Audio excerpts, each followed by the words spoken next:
आप देख रहे हैं श्री हरि कृपा आश्रम चैनल। संस्थापक स्वामी श्री हरि चैतन्य पुरी जी महाराज।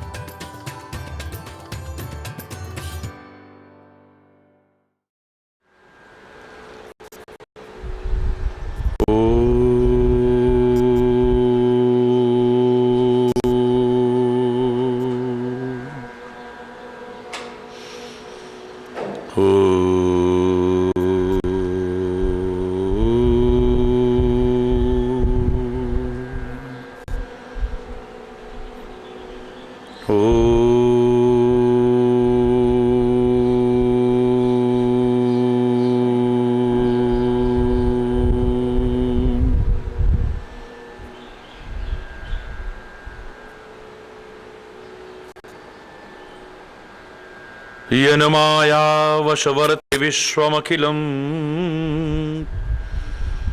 ब्रह्मादिदेवासुरा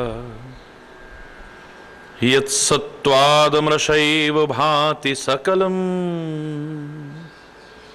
रज्जौ यथा अहिर्भ्रमः यत्पादप्लवमेकमेव हि भवाम्बोधेस्तिरशावताम् वन्देऽहं तमशेषकारणपरं रामाख्यमीशं हरिम्।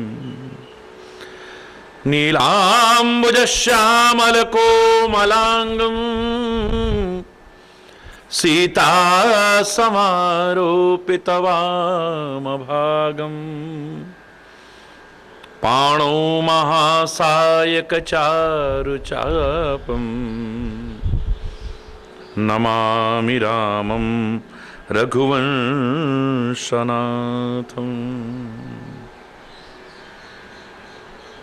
अतुलितबलधामं हेमशैलावदेहम् धनुजवनकृशानुं ज्ञानिनामग्रगण्यम् सकलगुणनिधानं वानरानामधीशम् रघुपतिप्रियभक्तं वातजातं नमामि।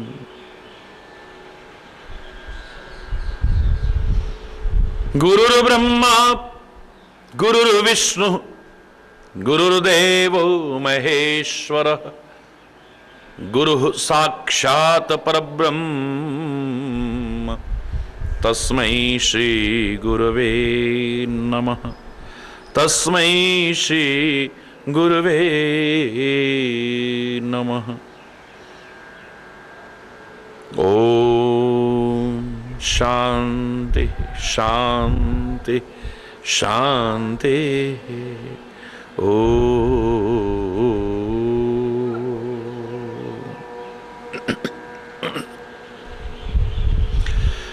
त्रिलोकपति दाता सुखधाम स्वीकारो मेरे प्रणाम स्वीकारो मेरे प्रणाम। त्रिलोकपति दाता सुखधाम स्वीकारो मेरे प्रणाम स्वीकारो मेरे प्रणाम।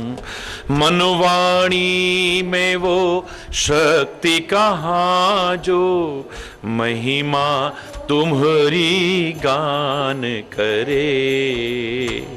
मनवाणी में वो शक्ति कहाँ जो महिमा तुम्हारी गान करे। हे अगम अगोचर अविकारी निर्लेप हो हर शक्ति से परे। हे अगम अगोचर अविकारी निर्लेप हो हर शक्ति से परे।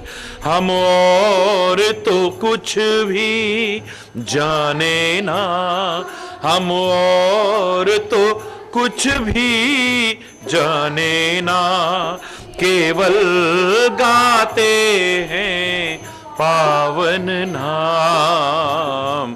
स्वीकारो मेरे प्रणाम, स्वीकारो मेरे प्रणाम। त्रिलोकपति दाता सुख धाम, स्वीकारो मेरे प्रणाम, स्वीकारो। आदि मध्य और अंत तुम ही आत्म आधारे हो। आदि मध्य और अंत तुम ही हरि, तुम ही आत्म आधारे हो। भक्तों के तुम प्राण प्रभु, इस जीवन के रखवाले हो। भक्तों के तुम प्राण हरि, इस जीवन के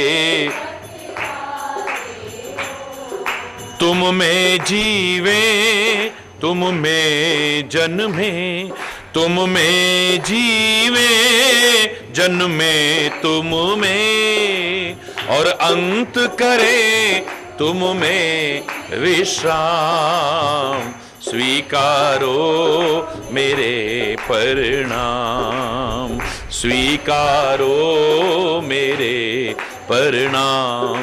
त्रिलोकपति दाता सुख धाम, स्वीकारो मेरे प्रणाम। चरण कमल का ध्यान धरूं और प्राण करें सुमिरन तेरा। चरण कमल का ध्यान धरूं, प्राण करें सुमिरन तेरा। दीनाश्रय दीनानाथ हरि, भवबंधन काटो हरि मेरा।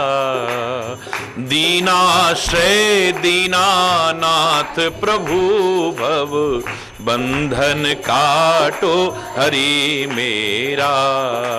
हे नाम शरणागत के, हे श्याम हरि शरणागत के, हे श्याम हरि। हे नाथ मुझे तुम लेना थाम, स्वीकारो मेरे प्रणाम, स्वीकारो मेरे प्रणाम। त्रिलोकपति दाता सुख धाम, स्वीकारो मेरे प्रणाम, स्वीकारो मेरे प्रणाम। हरि स्वीकारो मेरे प्रणाम।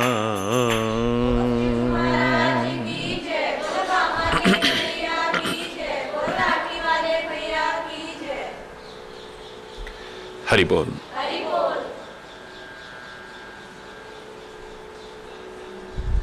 सब कुछ है, लेकिन एक अभाव खटक रहा है महाराजा दशरथ को।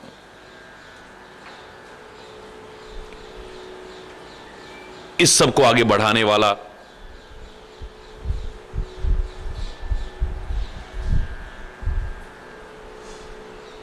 इस सब का उपयोग करने वाला तो घर में कोई है ही नहीं।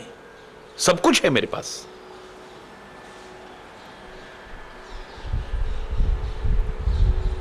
सर्व सुख होते हुए भी एक दुख की अनुभूति हो रही है, कमी महसूस हो रही है।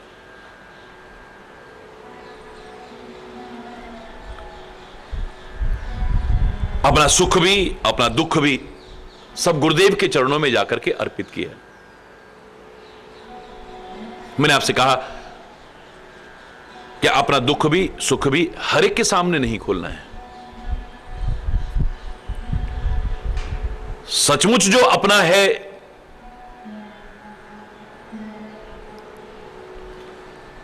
उसके सामने छुपाना भी नहीं है,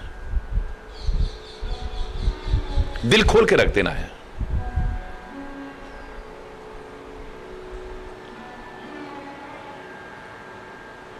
मुझे याद है एक बहुत सुंदर भाव अंतर में आया था।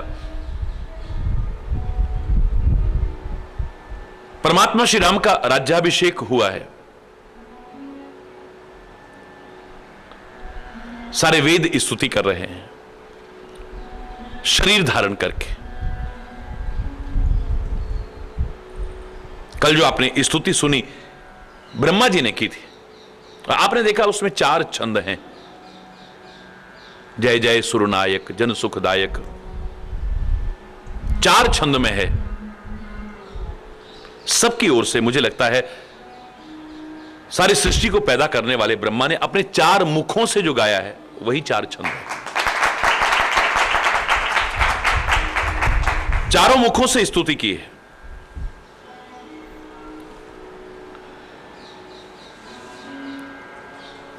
वेद स्तुति कर रहे हैं, परमात्मा श्री राम राज्य सिंहासन पर बैठे हुए हैं, लगता है चरण नीचे हैं। सिंहासन बहुत ऊंचा है। वेद शरीर धारण करके जब प्रार्थना कर रहे हैं, अचानक ऐसे ध्यान गया तो नीचे चरण कमल के तल दिखाई दे रहे हैं। बड़े प्रसन्न हुए। भगवान के चरण कमलों के तल के दर्शन जो हो रहे हैं, लेकिन देखते देखते उनकी आंखों में आंसू भर आए। परमात्मा कितने अपने भक्तों से प्यार करते हैं, अपने जनों से प्यार करते हैं। सारी दुनिया के मालिक होते हुए भी अपने भक्तों के लिए कितने कष्ट उठाते हैं।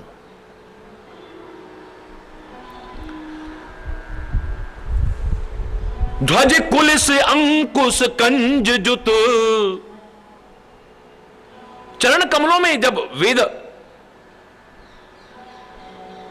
बहुत भावपूर्ण दर्शन कर रहे हैं तो उन्हें झलक दिखाई दे, जो हर एक को दिखाई नहीं दे रही है। उसमें ध्वजा का निशान दिखाई दे रहा है, वज्र का निशान दिखाई दे रहा है, अंकुश का निशान दिखाई दे रहा है और कमल का निशान दिखाई दे रहा है। इन चिन्हों से सुशोभित भगवान के चरण कमल के तल के जब दर्शन करते हैं, एक दर्शन और होता है जो हृदय को द्रवित कर देता है। चरण कमलों के जो नीचे का भाग है वो सारा का सारा कांटों से बिंधा हुआ है। कांटों के छिद्र हैं और कहीं कहीं कांटे भी नजर आ रहे हैं। लगता है भगवान खाली पुष्प ही स्वीकार नहीं करते हैं, भक्तों के लिए कांटे भी बर्दाश्त करते हैं।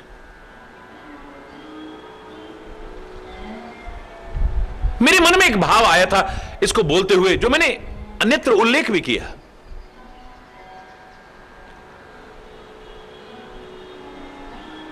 पृथ्वी माता से उलाहना आया कि हे पृथ्वी माता, तेरा भार हरने के लिए ही तो परमात्मा ने अवतार धारण किया। तेरे लिए इतने कष्ट उठाए परमात्मा ने, क्या तुम्हारा कोई कर्तव्य नहीं बनता था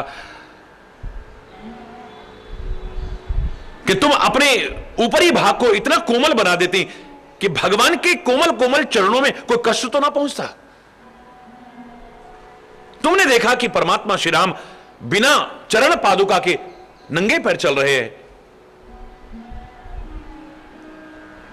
रास्ते में कांटे भी पड़ेंगे, कंकड़ भी पड़ेंगे, उबड़ खाबड़ पहाड़ भी पड़ेंगे, कंकड़ीला पथरीला इलाका पड़ेगा। भरत के लिए तुमने सुमन में मार्ग किया। सुमन में मार्ग कीना, भरत जब जाते हैं उसमें वर्णन आता है। तुम अपने गर्भ में सीता को समेट सकती हो, तुम अपने गर्भ में पता नहीं क्या क्या समेट सकती हो। क्या श्री राम जब तक इस धरा पर चल रहे थे, तुम्हारे ऊपर चल रहे थे, तब तक कांटे, कंकड़ और पत्थरों को, नुकीले हिस्सों को अपने अंदर नहीं समेट सकती थी? ऊपर कोमलता का भाग क्यों नहीं कर दिया तुमने? तुम कर सकती थी। भाव जगत में ही उत्तर आता है। उल्हाने का जवाब दे रही है पृथ्वी, मैंने ऐसा किया था। जब मैंने देखा मेरे लिए इतने कोमल कोमल चरण वाले परमात्मा आज इतने कष्ट उठाने के लिए आगे बढ़ रहे हैं, मैंने अपनी सारी कठोरता को अपने अंदर समेट लिया, अपनी कोमलता को ऊपर उजागर किया। श्री राम के कोमल कोमल चरणों में कष्ट नहीं पहुंचने देना है। लेकिन श्री राम ने जब चरण रखा, मैंने देखा कि उसमें छाला पड़ गया है। इतने कोमल, पुष्प से भी ज्यादा कोमल भाग मैंने ऊपर का किया, और उस पर भी उनके चरणों में कष्ट पहुंचा। जब मेरे ऊपर कोमल भाग करने पर भी श्री राम के चरणों में कष्ट पहुंच रहा है, तो मेरे मन में आया, फिर ये औपचारिकता काहे को करनी? दुनिया से तो मैं छुपाती रही, अपार कष्ट मैंने सहे, लेकिन दुनिया के आगे कभी नहीं रोई। लोग कहते हैं कि मेरा 3 भाग सागर के रूप में पानी में दिखाई दे रहा है। वो नहीं जानते, ये खारा पानी पानी नहीं, मेरे आंसू हैं जो मैं अंदर ही अंदर रोती हूं, लेकिन कभी किसी के सामने नहीं रोई। मैंने अपना दुख किसी के सामने उजागर नहीं किया, अंदर ही अंदर रोती हूं मैं। पहली बार तो कोई अपना आया, उसके सामने मैं औपचारिकता कर रही हूं, जो वास्तविकता है उसे छुपा रही हूं अपने गर्भ में। मैंने तुरंत वो जो प्रयास किया था ऊपर कोमल भाग वाला, उसे हटा दिया। जो अपने गर्भ में समेटे थे वो कांटे, कंकड़, नुकीले भाग सारे उजागर कर दिए। हे राम, मेरी औपचारिकता का कोई फायदा जब नहीं है तो मैं नहीं करूंगी औपचारिकता। तुम्हारे सामने जिसे अपना कह सकूं, उसके सामने भी अपना दिल खोल के न रख सकूं, तो दुनिया में कौन ऐसा आएगा जिसके आगे अपना दिल खोलूंगी? मैंने दिल खोल करके दिखा दिया। हे हरि चैतन्य, दिल खोल करके दिखा दिया कि हे राम देख लो, इसमें तो कांटे ही कांटे हैं, इसमें तो जख्म ही जख्म है, इसमें दर्द ही दर्द है, इसमें पीड़ा ही पीड़ा है, और कुछ नहीं है। खोल करके रख दिया उनके आगे दिल।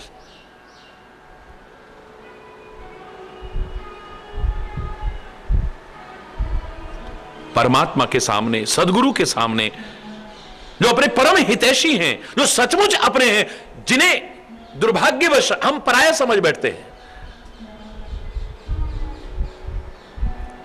सौभाग्य से अगर उनका साथ मिले तो उनके सामने दिल खोल के रख देना, छुपाना।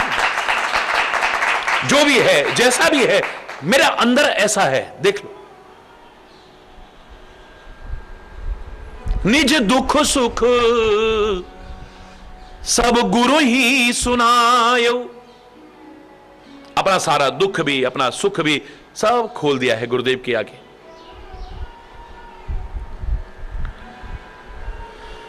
कह वशिष्ठ बहुविधि समझायो। गुरुदेव ने भी, वशिष्ठ जी ने भी बहुत तरह से समझाया उसे। धैर्य धारण करो हे राजन, हो यही सुतचारी। एक नहीं 4 पुत्र होंगे तुम्हारे। गुरु वशिष्ठ तो जानते हैं ना, अंतर्यामी है। भगवान ने वरदान दे रखा है, अंशन सहित, अंशों के सहित मैं आऊंगा।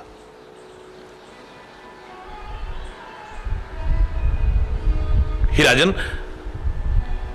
धैर्य धारण करो, तुम्हारे यहां 4 पुत्र होंगे, और वो पुत्र कैसे होंगे? त्रिभुवन विदित, तीनों लोकों में उनका यश होगा। भगत भयहारी, अपने भक्तों का भय हरण करने वाले हो। यानी इशारा कर दिया है, एक सामान्य पुत्र तो क्या, स्वयं परमात्मा तुम्हारा पुत्र बनकर के आएगा। भक्तों का भय हरण करने वाला और कौन हो सकता है?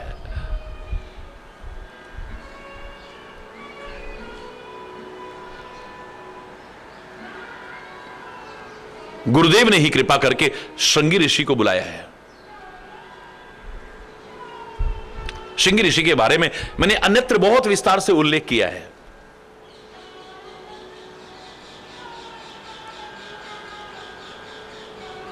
त्राही त्राही जब मच गई थी, इन्होंने ही लोगों को दुख से उबारा था, तब इनके साथ शांता नाम की कन्या का विवाह किया गया था। अन्यत्र मैंने उल्लेख किया है, लेकिन श्रृंगी ऋषि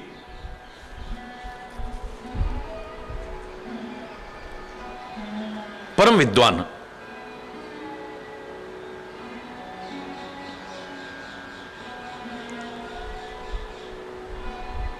और उनको बुलाकर के पुत्र कामेष्टि यज्ञ प्रारंभ कराया। मैं यहां विस्तार नहीं करना चाहूंगा। भगत सहित मुनि आहुति दीने, प्रगटे अगन चरु कर लीने। औलाद चाहिए दशरथ को, चलो इतनी मदद काफी है, पर आहुति दिलाते तो किससे दिलाते? दशरथ से दिलाते ना। लेकिन यहां पर गुरुदेव आहुति दे रहे हैं भक्ति सहित।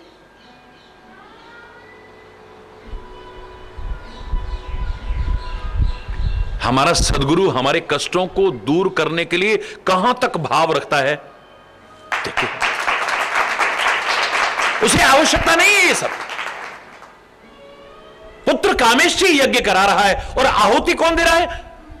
वशिष्ठ जी दे रहे हैं, गुरुदेव दे रहे हैं आहुति। कहीं कोई कमी ना रह जाए, किसी प्रकार की कमी ना रह जाए।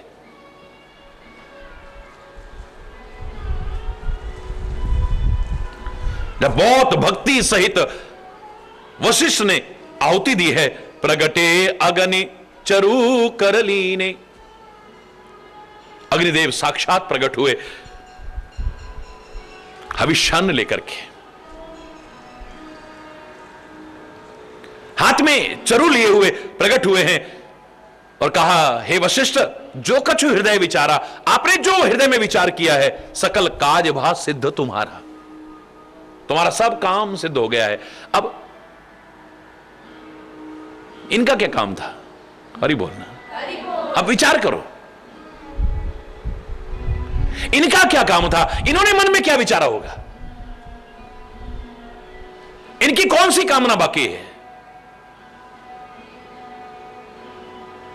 मुझे लगता है सच्चा सदगुरु यह भाव रखता है कि शिष्य का सुख मेरा सुख है, और इसका दुख मेरा अपना दुख है।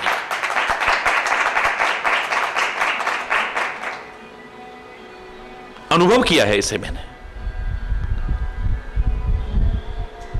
और लाखों ने, करोड़ों लोगों ने अनुभव किया है।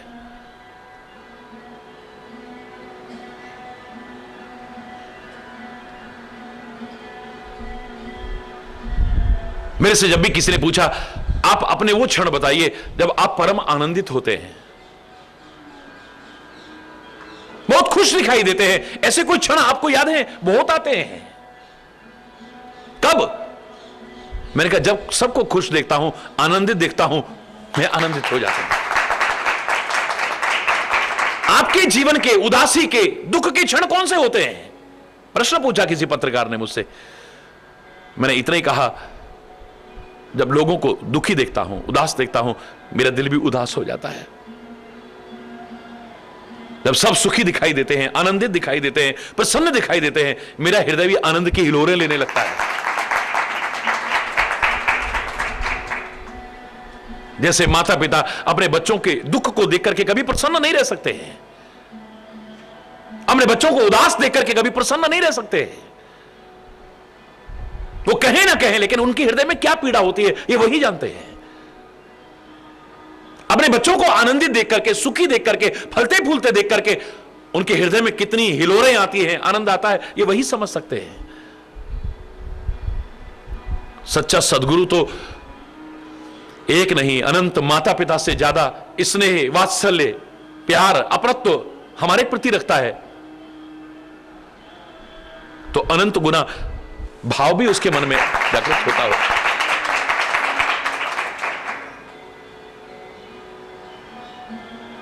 जी हम आपकी सेवा करना चाहते हैं, कोई सेवा बताइए हमें। मैंने कहा आप खुश रहा करो बस, इसमें आपकी क्या सेवा होगी। मैंने कहा जब उदास होते हो, दुखी होते हो, मेरा दिल दुखी होता है, और जब दिल दुखी करते हो तुम सेवा कर ही नहीं सकते हो कभी। तुम अपना आचरण ऐसा रखो, अपना चरित्र ऐसा रखो, अपना स्वभाव ऐसा रखो, तुम खुश दिखोगे ना तो महाराज जी आपके अपने आप खुश दिखाई देंगे। न करते हुए तुम बहुत बड़ी सेवा कर देते हो, और सब कुछ सेवा करने के बाद भी तुम मिट्टी डाल देते हो। अगर दिल को दुखी करते हो तो अपने आचरण से, अपने स्वभाव से, अपने कर्मों से, अपने व्यवहार से सब मिट्टी डाल देते हो उस पर। जैसे नहाया धोया बेकार कर लेता है हाथी, ऐसे सब करके बेकार कर लेते हो आप। अग्निदेव कहते हैं हे मुनिराज, आपने जो अपने हृदय में विचार किया है, सकल काज बा सिद्ध तुम्हारा, आपका वो काम सिद्ध हो गया है। अब उनका क्या काम है? उनको कौन सा अब औलाद चाहिए जो पुत्र कामेष्टि यज्ञ करेंगे? मुझे लगता है संत और सदगुरु जो करता है वो आपके लिए करता है। मैं तो यहां तक कहने में संकोच नहीं करूंगा कि वो जो भोजन भी ग्रहण करता है, आप भोजन के लिए शरीर को मानते हैं, वो शरीर के लिए भोजन करता है जितना आवश्यक है, वो भी अपने लिए नहीं करता। मुझे लगता है वो कहता है कि ये भोजन में ग्रहण करूंगा, शरीर चलता रहेगा तो इनको और कुछ दे सकूंगा। सेवा करने का भाव रहे, मुझे सेवा करानी ना पड़े इनकी। वो खाता है तो आपके लिए सोचता है, आप पता नहीं क्या क्या सोचते हो, काहे काहे के लिए सोचते हो। मुझे लगता है एक सच्चा संत, सच्चा सदगुरु जो सोचता भी होगा वो खाली समाज के लिए, सबके लिए सोचता है, इनको और अच्छा चिंतन कैसे दे सकूंगा।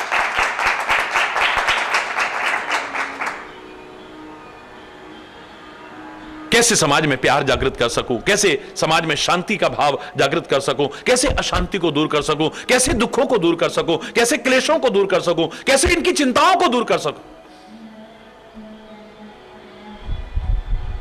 ऐसा मार्ग इन्हें बता सकूं जिस पर चल करके सहज रूप में ये सुख और आनंद के भागीदार बन जाए। क्या आवश्यकता है? उसका कोई व्यवसाय नहीं। जिनका व्यवसाय है मैं उन्हें संत और सदगुरु नहीं मानता हूं, जिन्होंने धंधा बना रखा है। लेकिन संत रात दिन चल रहा है, भाग रहा है, काहे के लिए भाग रहा है? वो क्या आवश्यकता है उसे? वो खा रहा है तो आपके लिए, सोच रहा है तो आपके लिए, क्षणिक विश्राम भी करता होगा तो आपके लिए, चलता है तो आपके लिए, भागदौड़ करता है तो आपके लिए। उसका अपना तो कुछ है ही नहीं, वो आपके लिए ही सब कुछ कर रहा है। मुझे कई बार लगता है कि हम संतों की क्या सेवा करेंगे, हम सदगुरु की क्या सेवा करेंगे, रात दिन तो वो हमारी सेवा कर रहे हैं। जितनी वो सेवा हमारी कर रहे हैं रात दिन, हम क्या सेवा करेंगे उनकी?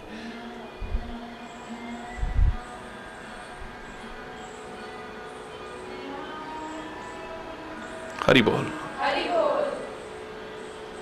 हम तो सेवा का अर्थ ही नहीं जानते, सेवा का भाव ही नहीं जानते, सेवा का तात्पर्य ही नहीं जानते हैं।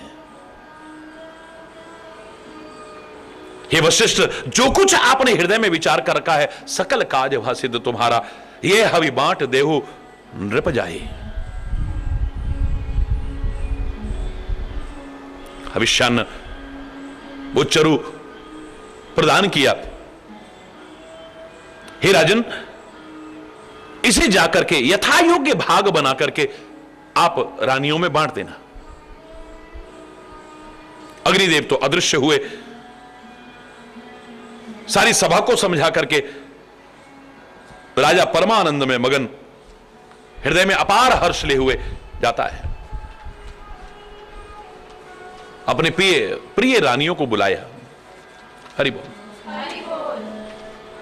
कौशल्यादित्यादि वहां सब चल करके आई। आधा भाग कौशल्या को दे दिया है। जो चरु मिला था उसका आधा भाग कौशल्या को दे दिया। जो आधा बचा था उसके दो भाग किए।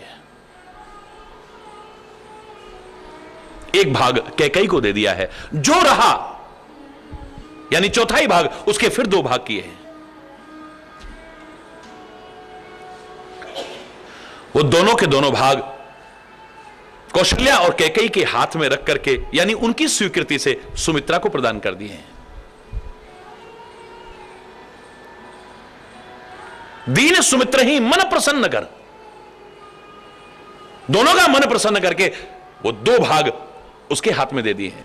अब अग्निदेव ने तो नहीं कहा था इसके इतने हिस्से करना, ऐसे बांटना, वैसे बांटना, तो राजा ने ऐसा कैसे किया? गुरुदेव ने कहा था वो यही सुतचारी, 4 पुत्र होंगे तुम्हारे। हरि बोल।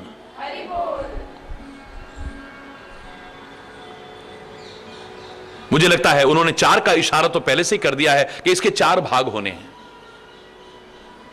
अब अपने प्रेम के हिसाब से उन्होंने भाग बांटा, या इसके लिए भी गुरुदेव ने ही इशारा किया हो, तब उससे आपसे बांटा है। यही विधि गर्व सहित सब नारी, सब गर्भ सहित हो गई हैं। अब भगवान गर्भ में आएंगे क्या? भगवान कभी गर्भ में प्रवेश नहीं करते हैं, याद रखना।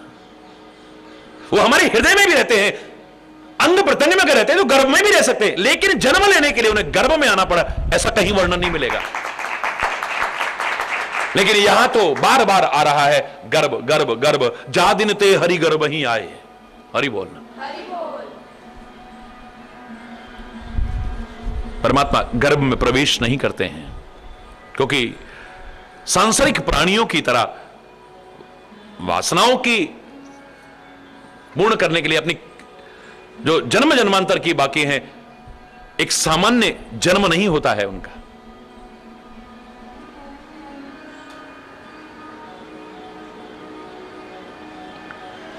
जैसे और लोगों का 9-10 महीने में शरीर बनता है, ऐसे उनके शरीर का निर्माण नहीं होता है। जन्म कर्म च मे दिव्यम, श्री कृष्ण कह रहे हैं गीता में, दिव्य है। और शरीर भी उनका कैसा है? चिदानंद में देह तुम्हारी, रामायण में ही उल्लेख आता है। श्री राम आपका देह भी कैसा है? चिदानंद में। सब छू छू करके देखते हैं, छू छू के देखते हैं, क्या मिलता है? जिस स्पर्श के आगे दुनिया के सारे स्पर्श फीके लगते हो, सामान्य देह नहीं। देखने में लगता है सामान्य देह, क्योंकि मानवोचित लीलाएं कर रहे हैं, मानव जैसे लगते हैं, लेकिन मानव नहीं है। हरि बोल। क्यों लिखा है गर्भ में आए? हमारे वेदों ने, हमारे ग्रंथों ने, हमारे विचारकों ने यहां एक बड़ा अच्छा चिंतन दिया है। रानियों को जिसके द्वारा जन्म लेना, जिसे मां बनने का सौभाग्य देना है, परमात्मा तो गर्भ में नहीं आएंगे, लेकिन उसे कैसे पता लगेगा कि मेरे संतान उत्पन्न होने वाली है? तो कहते पवन देव अंदर प्रवेश करके ये एहसास कराते हैं कि गर्भ धारण कर लिया है, बस। हरि बोल। ये विज्ञान के तर्क की चीज नहीं है।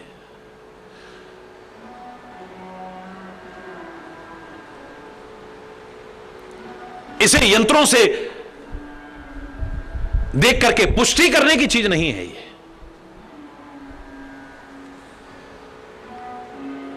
एक परमात्मा के लिए तो हम कह सकते हैं, महापुरुषों के लिए कह सकते हैं, निश्चित तौर पर कह सकते हैं, प्रामाणिक कह सकते हैं कि वो शंका और तर्क के विषय नहीं हो सकते, वो श्रद्धा और आस्था के विषय होते हैं। आध्यात्मिक विज्ञान, इस विज्ञान के हमारा कोई विरोध नहीं। महापुरुषों ने तो यहां तक कहा है कि धर्म और विज्ञान एक दूसरे के पूरक हैं।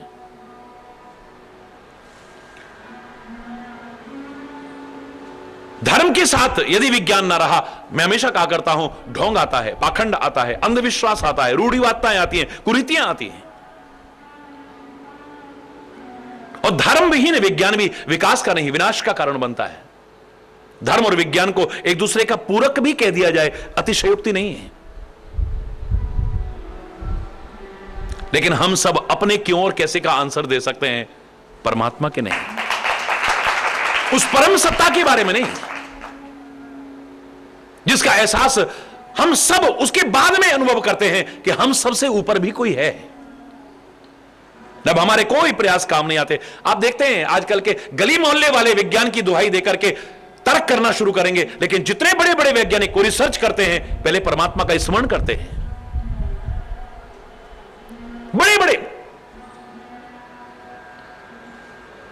जितने भी अनुसंधान कर रहे हैं, परमात्मा का स्मरण करके करते हैं, यज्ञ करके करते हैं, पूजन करके करते हैं, क्योंकि वो जानते हैं ये एक ऐसा विषय है, हमारी समझ से बहुत आगे का विषय है।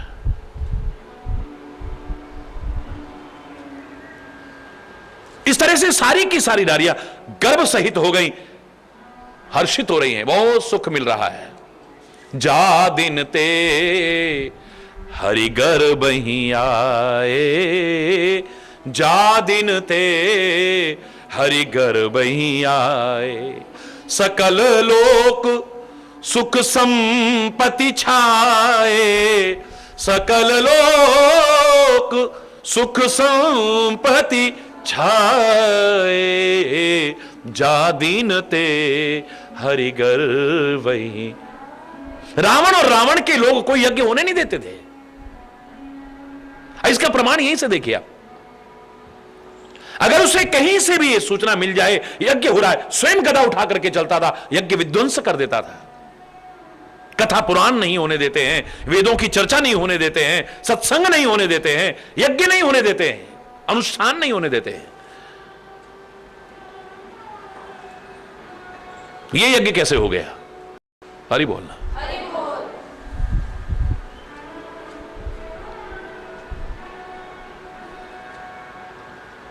क्या उसकी सीआईडी ने इस यज्ञ की खबर नहीं दी होगी? अरे बोलना। अपने आप जवाब मिल रहा है यहां, कानों से सुनने को भी नहीं मिल रहा है। सारे विश्व में कहीं पर भी कोई यज्ञ हो रहा हो, वेद पुराण की कथा हो रही हो, कहीं पर कोई सुनने को भी नहीं मिल रहा है। यह कैसे हो गया?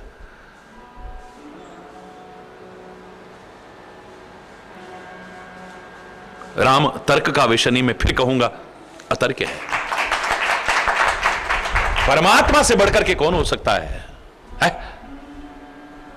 जहां परमात्मा आ रहे हो वहां किसी के विघ्न डालने की क्या सामर्थ्य हो सकती है?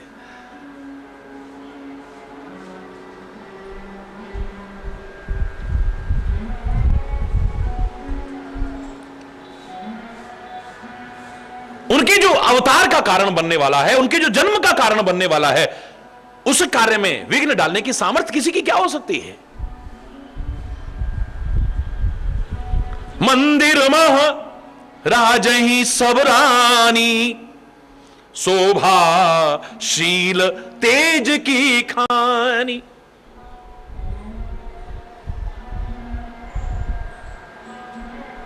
अब दशरथ का भवन नहीं कह रहे, मंदिर में सब रानियां शोभायमान हो रही हैं। आज कहीं पर चित्र लगा देते हैं तो मंदिर बन जाता है, मूर्ति लगा देते हैं तो मंदिर बन रहा है। यहां यह अनुभव हो कि परमात्मा स्वयं आ रहा हो, उसको मंदिर कहने में क्या संदेह हो सकता है?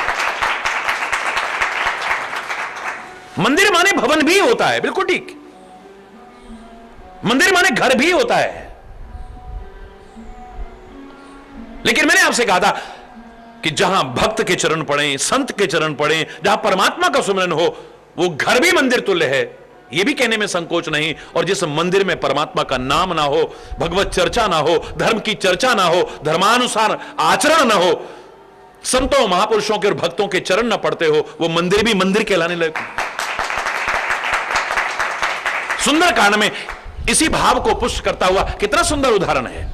हनुमान जी जब लंका में प्रवेश करते हैं, मंदिर मंदिर प्रतिकर शोधा, देखे जहां तहां अगणित जोधा, गयो दसानन मंदिर माही, अति विचित्र कही जात सुनाही, शयन किए देखा कपिते ही, मंदिर मौना दीख वैदेही।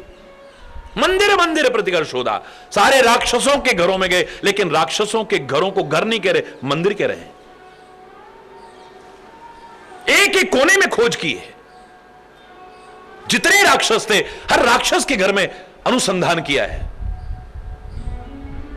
गए दशानन मंदिर, रावण के घर में भी गए। अब उसके घर को भी घर नहीं कह रहे, रावण के मंदिर में गए हैं। तो मंदिर में पूजा करने के लिए थोड़ी बैठाने के लिए ले गया था। पूरे भवन के कोने कोने में खोज की है, मंदिर में उन दीख वेदे, लेकिन पूरे भवन के अंदर, पूरे महल के अंदर कहीं पर भी जानकी दिखाई नहीं दी है। बार बार मंदिर शब्द का प्रयोग है। मंदिर भवन का पर्यायवाची है, निसंदेह कह सकते हैं। लेकिन अगर घर का पर्यायवाची है मंदिर, तो रावण और राक्षसों के घरों को मंदिर कहा जाए, और विभीषण जिसका घर सचमुच मंदिर है, उसके लिए क्या कहा? भवन एक पुनि दीख सुहावा। उसके लिए क्या कहा? भवन एक पूरी दीख सुहावा। फिर एक भवन दिखाई दिया है, हरि मंदिर तह भिन्न बनावा। फिर उसके भवन को मंदिर क्यों नहीं कहा, भवन क्यों कहा है? आज हनुमान जी का स्वरूप कहीं विराजमान कर दो, वो मंदिर बन जाता है। साक्षात हनुमान जी श्री राम का स्मरण करते हुए घर के कोने कोने कोने कोने में विचरण कर रहे हो, उस घर के मंदिर बनने में क्या संदेह हो सकता है?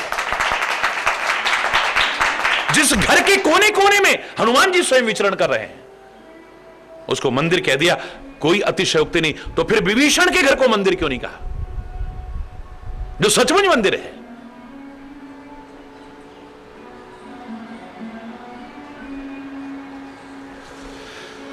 अरे इनके घरों में तो हनुमान विभीषण जैसे भक्तों के फिर भी चरण पड़ते थे, लेकिन विभीषण के घर में तो राक्षसों के ही चरण पड़ते थे ना। पहली बार मौका आया किसी भक्त या संत के चरण पड़ते, लेकिन तुरंत तो विभीषण उठता आए। विभीषण जी उठ के बाहर आ गए। एक बार नहीं कहा घर में चरण तो डाल दो, आए हो कितनी मुश्किल से। हरि बोल। स्वयं बाहर आ गए, हनुमान जी अंदर प्रवेश नहीं कर पाए हैं।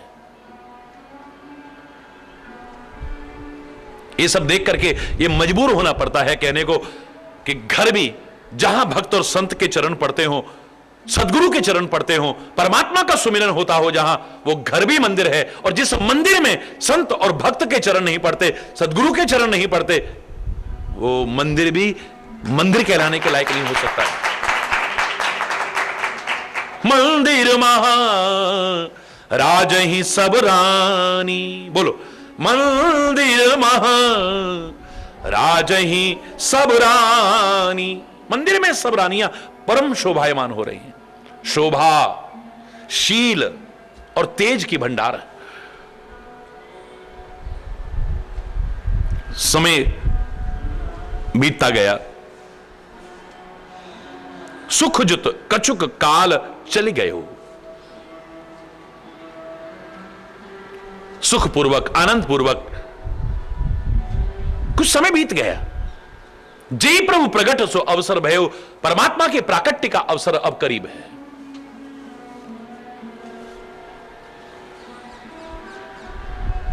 मैंने आपसे कहा था कि वो खाली अवध में प्रकट नहीं होता है, दशरथ के घर में ही पैदा नहीं होता है, नंद यशोदा के घर में ही प्रकट नहीं होता है, देवकी वसुदेव के लिए ही प्रकट नहीं होता है, उनके घर में नहीं। अगर तुम जीवन ऐसा बना लो, तुम्हारे घट में भी प्रकट हो सकता है।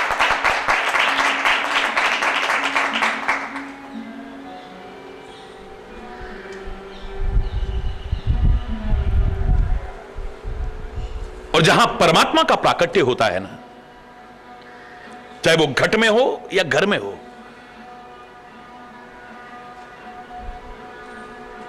अनुकूलता का दौर अपने आप प्रारंभ हो जाता है।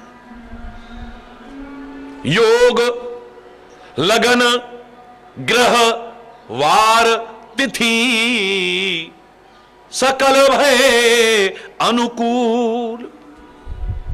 जहां परमात्मा आ जाएगा, आपको योग देखने की आवश्यकता नहीं है, लगन देखने की आवश्यकता नहीं है, ग्रह देखने की आवश्यकता नहीं है, वार देखने की आवश्यकता नहीं है, तिथि देखने की आवश्यकता नहीं है। ये सब अपने आप अगर प्रतिकूल भी हैं तो अनुकूल हो जाते हैं। ये वास्तविकता है। ये खाली दशरथ के घर में नहीं, हमारे घट में भी अगर आ जाए, जहां परमात्मा का निवास है, ये सब प्रतिकूलता नहीं रह सकती है, अपने आप अनुकूल हो जाएंगे।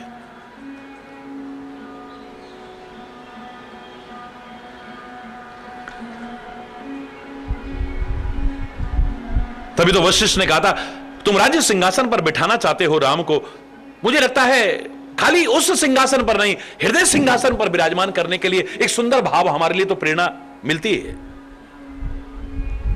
कब विराजमान करें हम? अवध के सिंहासन पर ही नहीं, हम लोग क्या कहेंगे, अपने हृदय सिंहासन पर श्री राम को कब विराजमान करें, यानी परमात्मा को कब विराजमान करें? गुरुदेव से पूछोगे, वो कहेंगे कोई लग्न मुहूर्त देखने की आवश्यकता नहीं है, सुदिन सुमंगल तब ही जब राम हो जुबराज। तुम अपने हृदय सिंहासन पर, खाली अवध के नहीं, हृदय सिंहासन पर जब विराजमान कर लो, वही दिन शुभ है, वही वार शुभ है, वही घड़ी शुभ है, वही नक्षत्र शुभ है, सब कुछ अपने आप शुभ ही शुभ है, अशुभ नहीं हो सकता है। परमात्मा के प्राकट्य का जब अवसर आता है, कहा कि योग लगन ग्रह वार तिथि सकल भय अनुकूल, चर और अचर हर्ष जुत, राम जन्म सुख मूल। चर अचर जितने भी प्राणी हैं सब खुश होने लगे हैं। जब राम आता है तो खुशियां आती हैं। राम जब जाता है हमसे दूर तो दुख और व्यथा आती है। वन में जाते समय जैसा अवध की दशा हो रही है, यहां पर बता रहा है, जो बार बार मैं कहा करता हूं, हर्ष एक स्वाभाविक प्रक्रिया है। जहां सद आचरण होगा, सच्चरित्र होगा, परमात्मा का स्मरण होगा, या अंतर परमात्मा का निवास बना दिया होगा ना, वहां हर्ष तो स्वाभाविक आता है। वहां उदासी नहीं रहती है, वहां गमगीनता नहीं रहती है। परमात्मा मेरे साथ है। परम आनंद का स्रोत अंदर बह रहा हो, आनंद स्रोत बह रहा, तू क्यों उदास है, पानी में रह के भी अरे मछली को प्यास है। कबीर ने तो बड़ा मजाक उड़ाया था, सही कहा था, मुझे सुन सुने आवे हांसी, पानी में मीन प्यासी। जैसे प्यासी मछली, जल के बिना मछली व्याकुल होती है, तड़पती है, तुम्हारी ये दशा हो रही है सागर में रह करके। वो सागर खारी हो सकता है, लेकिन ये जो आनंद का स्रोत है, परमात्मा की कृपा का सागर है, ये तो खारी भी नहीं है, ये तो खारी भी नहीं है। हो सकता है उस जल को आप पी ना पाओ, लेकिन इस जल को तो पी सकते हो, अमृत है ये तो। फिर अगर आदमी उदास है, इसका तात्पर्य अभी परमात्मा अंदर प्रवेश नहीं किए हैं, अभी सदगुरु अंदर प्रवेश नहीं किए हैं, अभी उनके उपदेश जीवन के आचरण में नहीं उतरे हैं, वरना तो आनंद ही आनंद है। ऐसी मस्ती, ऐसा सुरूर, वो नशेबाज जो थोड़ी देर के लिए नशा करके क्षणिक आनंद का अनुभव करते हैं, क्षणिक सुख का अनुभव करते हैं, मस्ती का, सुरूर का, नशे का अनुभव करते हैं, महापुरुष कहते हैं उसका आना, तो उसका नाम भी अगर सच्ची तरह से हमारे हृदय में आ जाए, नाम खुमारी नान का चढ़ी रहे दिन रात, नाम का नशा हर समय अंदर समाये रहे। एक नशा, एक सुरूर, एक मस्ती, एक आनंद।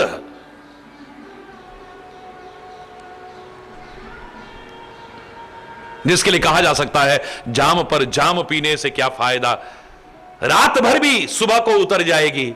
है? वो नशे रात भर करो, सुबह को उतर जाएंगे, सारा दिन करो, रात को उतर जाएंगे, हमेशा नहीं रह सकते हैं।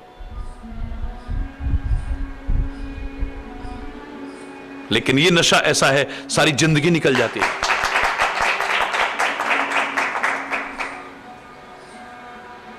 कोई दुख का अनुभव नहीं होता है, कोई कष्ट का अनुभव नहीं होता है। नशे के इंजेक्शन लगा देते हैं ना, जब बहुत तकलीफ हो रही हो तो पेन किलर खा करके भी कोई फायदा नहीं हो रहा है, तड़प रहा है व्यक्ति, बहुत व्याकुल है। अब उसे ऑपरेट करना है या जो भी करना है, उसे नशे का इंजेक्शन लगाते हैं ना लगाते हैं। उसको फाड़ भी रहे हैं, उसे कष्ट का अनुभव नहीं हो रहा है। उसे काट भी रहे हैं, उसे कष्ट का और पीड़ा का कोई अनुभव नहीं हो रहा है। ऐसी जो उसकी मस्ती में शुरू रहते ना, दुख और कष्ट का तो कभी अनुभव ही नहीं हुआ है, निकल जाता है। मस्ती मस्ती है।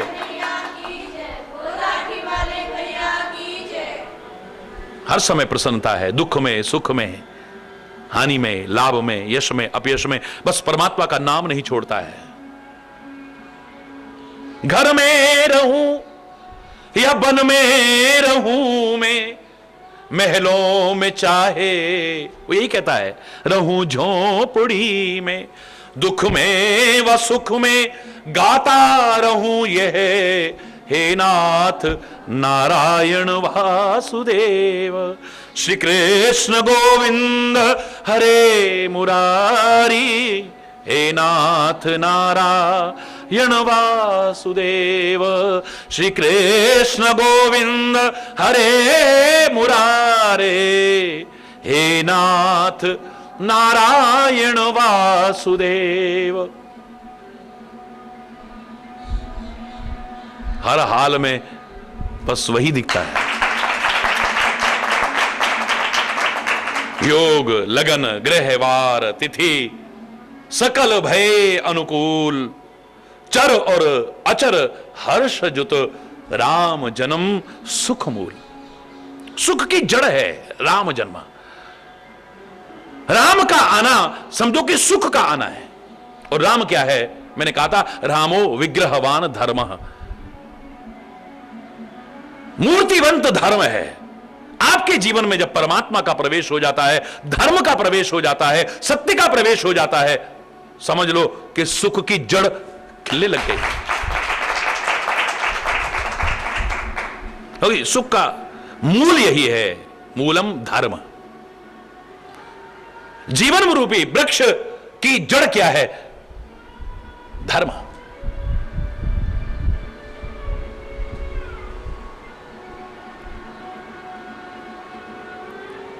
इस जीवन संग्राम में कितने लोग डगमगा जाते हैं, विचलित हो जाते हैं, घबरा जाते हैं, रोते हैं, बिलखते हैं। लेकिन मैंने आपसे कहा था इस जीवन संग्राम में, उस संग्राम में नहीं, जीवन संग्राम में भी जहां जूझ रहे हो, कोई अभाव से जूझ रहा है, कोई बीमारियों से जूझ रहा है, कोई कला कलेश से जूझ रहा है, कोई विभिन्न प्रकार के द्वंद्वों से जूझ रहा है, पता नहीं काय काय से जूझ रहे हैं लोग। ऐसी स्थिति में जीवन संग्राम में यदि संग्राम में संग राम रहे, सुख ही सुख है, आनंद ही आनंद है। हरि बोल। वो कभी हमसे दूर न हो जाए, बस।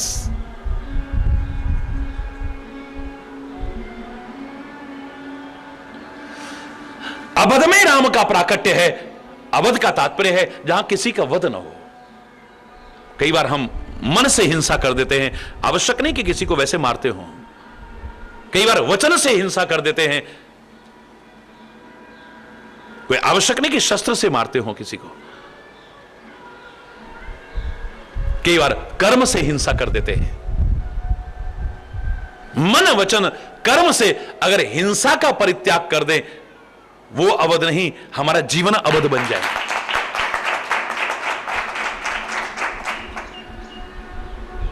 मन वचन कर्म से अहिंसा व्रत का पालन करते हुए प्रेम हमारे जीवन में यदि प्रवेश कर जाए, उस अवध में प्रकट हुआ, बड़ी अच्छी बात है, हमारे जीवन में प्राकट्य हो जाएगा। हमें अनुभव है तो सही, वो हमें अनुभव होने लगेगा, हमारे अंग संग है, हमारे साथ साथ है, हमसे दूर नहीं है। एहसास होगा, हमें उसकी उपस्थिति का एहसास होगा, उसकी कृपा का एहसास होगा, उसके सानिध्य का, उसके सामीप्य का हमें एहसास होगा।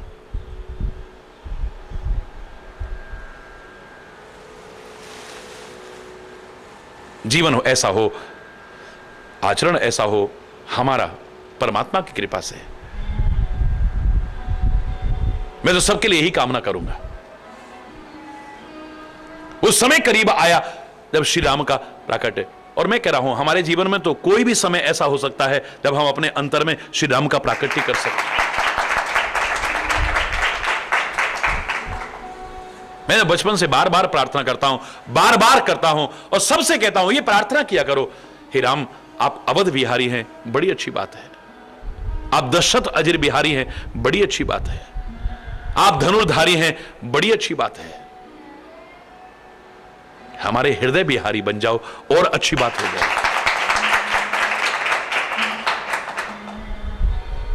ऐ परमात्मा कृष्ण, हे कन्हैया तू बांके बिहारी है, बड़ी अच्छी बात है। तू वृंदावन बिहारी है, कामवन बिहारी है, बड़ी अच्छी बात है। तू रास बिहारी है, कुंज बिहारी, निकुंज बिहारी, पता नहीं क्या क्या बिहारी, बड़ी अच्छी बात है। हमारा हृदय बिहारी बन जाए और अच्छी बात हो जाए। हमारे हृदय में प्रवेश करे, हमारे जीवन में उसका दर्शन हो, उसकी मर्यादाओं का दर्शन हो, उसकी दिव्यताओं का दर्शन हो। स्वयं मानव बन करके सच्चे मानव बनने का जो मार्ग उसने दिखाया है उस पर चल करके उसके कृपा के अधिकारी बन सके।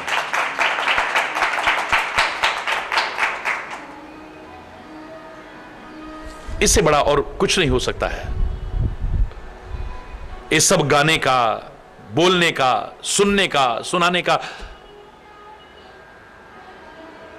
उद्देश्य पूर्ण हो जाए जब वो खाली अवध बिहारी नहीं, हमारा हृदय बिहारी बन जाए।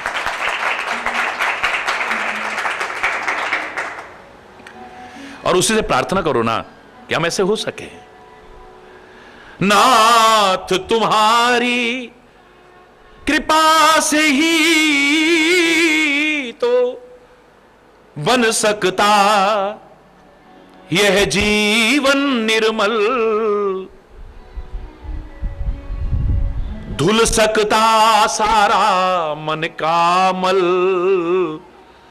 जो कि अब तक धो ना सके।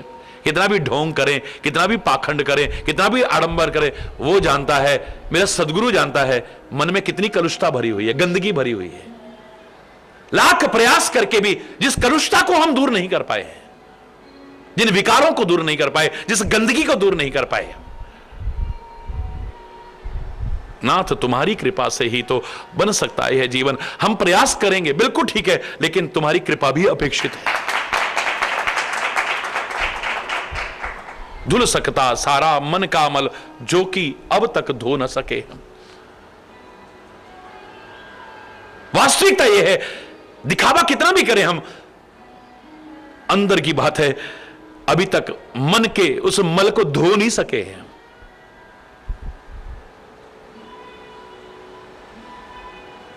ना ईर्ष्या गई है, ना द्वेष गई है, ना घृणा गई है, ना बदले की भावना गई है, ना निंदा चुगली गई है। मौका देखते ही हम अपना रूप दिखा देते हैं। हरि बोल। ना विकार गए हैं, ना विकृतियां गई हैं, ना कमियां दूर हुई हैं, ना कमजोरियां दूर हुई हैं। प्रयास तो हम करते रहेंगे, लेकिन मात्र कब से प्रयास कर रहे हैं, नहीं ने दूर कर पाए। ऐ परमात्मा आप भी कृपा करना, दूर हो जाए। धुल सकता सारा मन का अमल, जो कि अब तक धो न सके हम। ईश्वर तुम ही कृपा करो, तुम बिन हमारा कौन है, तुम बिन हमारा कौन है।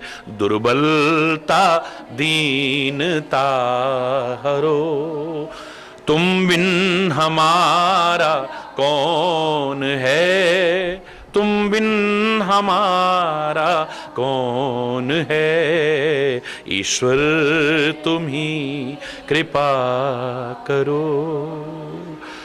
माता तू ही पिता, बंधु तू ही सखा, केवल तुम्हारा आसरा, तुम बिन हमारा कौन है, तुम बिन हमारा कौन है, ईश्वर तुम ही जग को रचाने वाला तू, दुख बिगड़ी बनाने वाला तू, दुख को मिटाने वाला तू, तुम बिन हमारा कौन है, तुम बिन हमारा कौन है, ईश्वर तुम ही कृपा। जाए तो जाए हम किधर, कुछ भी नहीं आता नजर, तेरी शरण को छोड़कर, तुम बिन हमारा कौन है, तुम बिन हमारा कौन है, ईश्वर तुम ही कृपा करो, ईश्वर तुम ही कृपा करो, कृपा करो।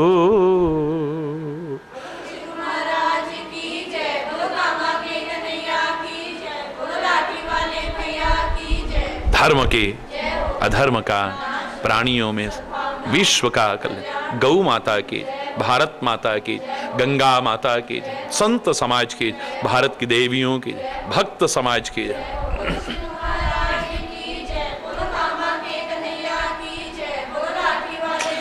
बोलो वृंदावन बिहारी लाल की जय। जय जय श्री राधे श्याम राम। हरि बोल, हरि बोल।